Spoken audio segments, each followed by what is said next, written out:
menjawab pertanyaan, Pak, saya ada paket pekerjaan konstruksi pembangunan puskesmas.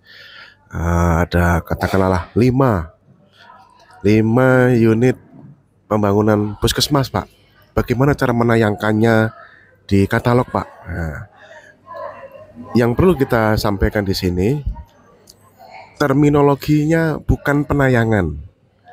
Ya, terminologinya adalah transaksi pemesanan untuk dinegosiasikan atau lewat mini kompetisi, tergantung dari pilihan Anda di katalog tersebut.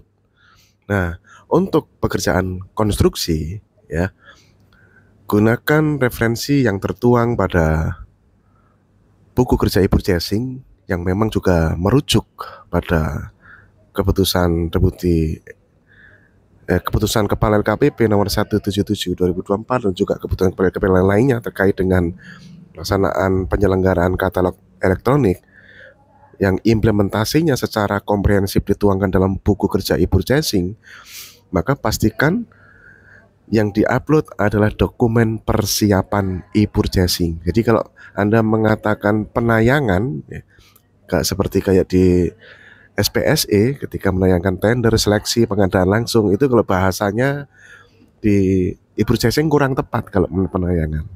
Tidak ada bahasa yang lebih tepat sebenarnya, tidak ada bahasa khusus juga, ya. Tapi sifatnya bayangkan e-purchasing katalog itu adalah belanja online shop. Kan memang belanja online shop, bro. Ya, jadi mindsetnya dirubah sedikit. Dimana yang dipersiapkan apa? Bedanya kalau kita belanja online shop di Shopee, Topet, kita nggak usah mempersiapkan spek di upload. Tapi kita LKPP ya juga dalam rangka memperbaiki tata kelolanya, kami bersyukur menggunakan fitur untuk mengupload satu uploadan file dokumen persiapan e-purchasing yang minimal harus terdapat 4 informasi di dalamnya.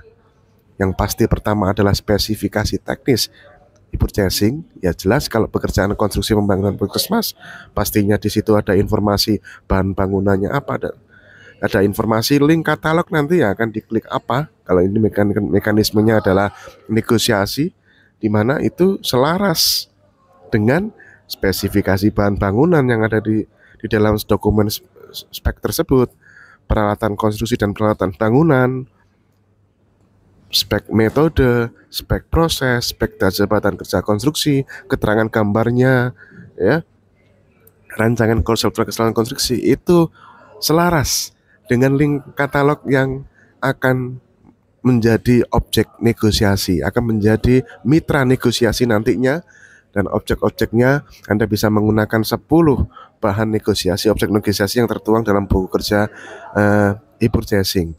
Yang pasti sekali lagi yang diupload adalah dokumen persiapan e-purchasing yang minimal memuat pertama spesifikasi teknis tadi, yang komponennya tadi yang sudah saya sebutkan tadi, komponen-komponennya, dan itu harus selaras dengan link katalognya. Sehingga memang kalau mempersiapkan e-purchasing konstruksi itu kalau bikin RAP-nya agak berbeda dengan kalau konsultan perancangan merencanakan dan mempersiapkan e-purchasing yang untuk mekanisme tender. Itu berbeda. Kalau konsultan perancangan mekanisme tender, dia mempersiapkan dari perspektif dia, dari pengetahuan dia, kebutuhan dia, kemudian dituangkan dalam spek dan RAB, ya, yang kemudian difinalkan dalam HPS. Akan tetapi dalam e-purchasing berbeda. Bukan saja tantangannya, challenge-nya lebih tinggi, ya, untuk konsultan perancangan. Bukan saja yang bersangkutan melakukan penelusuran identifikasi kebutuhan berbagai komponen pekerjaan konstruksi, akan tetapi juga langsung mencari pasarnya di katalog, perkalian-perkaliannya. Kalau Anda bisa menemukan langsung suatu produk jadi puskesmas gitu, itu bagus. Itulah yang kami sarankan. Beli langsung sebuah klik produk, seperti halnya berbagai macam online shop konstruksi sekarang sudah banyak bertebaran.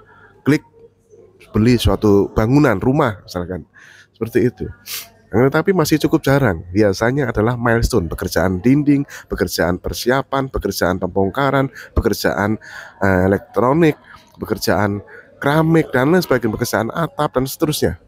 Ya, sejak awal konsultannya sudah mencari pasarnya berdasarkan milestone yang dia tetapkan. Dia mencari milestone di katalog untuk dilakukan perkalian-perkalian sehingga cocok dengan duitnya. Nah, kemudian isi dari milestone tersebut dia korelasikan dengan dokumen spesifikasi teknis produk konsultan perancangan berupa apa aja? Spek bahan bangunannya lengkap dengan merek tipenya. Kalau misalkan link katalog belum ada merek tipenya, ya dituangkan aja, anggap itu bagian dari negosiasi nantinya.